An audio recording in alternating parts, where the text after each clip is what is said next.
Well, if you have a pacemaker, you know how much it's changed your life, but many people in low and middle income countries don't have access to that same treatment. The reasons are simple. Pacemakers are expensive. The technical expertise to properly place them can also be limited. Dr. Frank McGeorge is here with some local researchers that are working, though, to change that. They absolutely are, Kim and Damon. So, pacemakers like this are usually placed under the skin, right about here, with wires that actually run through blood vessels to the heart. Now, the pacemaker can sense when a person's heart isn't beating at a correct rate, and it sends a small pulse of electricity to keep it on track. Now, pacemakers, they last for years, and they often outlast the people that have them, which is why the University of Michigan has been accepting donated pacemakers and reconditioning them for use abroad. The mission of Project My Heart, Your Heart is to assist those patients in underserved countries who cannot afford a pacemaker. We are able to provide that free of charge. The program has sent reconditioned pacemakers to hundreds of patients for cases when there was no other alternative for care.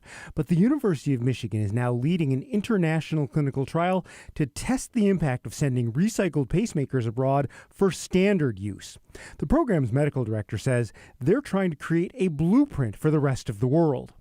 What we're anticipating is that as this clinical trial is released, if it shows positive results, we'll be able to scale this up and create a nonprofit that will be self-sustaining and allow for large-scale pacemaker reprocessing and donations to patients in low-income countries.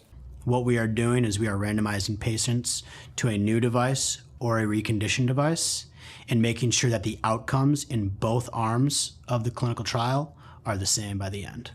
And for Eric Pearl, the program's director, it's a personal mission. It means everything to me to be able to give back to someone who can't afford the same care that I can, and we take it for granted. Now, this program has actually been running for more than a decade. In the past, these pacemakers came from Michigan funeral homes, but it's actually expanded. Now, funeral homes in all 50 states have donated pacemakers to the My Heart, Your Heart for the project. Now, I should also mention, these pacemakers, they are only sent out of the country, and they are not used for patients in the United States. But this is what it looks like. Can I hold it? That is, yeah. I had no idea this is what a pacemaker. And sometimes they're even smaller than that. Incredible. So how much processing is needed to actually recondition one of these? Well, so, you can imagine it's a fairly laborious or intense process. They actually have to be checked for their remaining battery life, and then they go through tests for their function. And then, of course, there's the cleaning and sterilization process. But I will say this is one of the most sensible reuse programs that I've ever seen. And over the history of the program, they have actually seen exceptional results. So this is something that is saving lives across the world, and expansion of the program is just genius. Is this one new or reconditioned? Just this curious. one is highly cleaned but reconditioned. How about that? That is incredible. Yeah. All right. Thank you, Frank.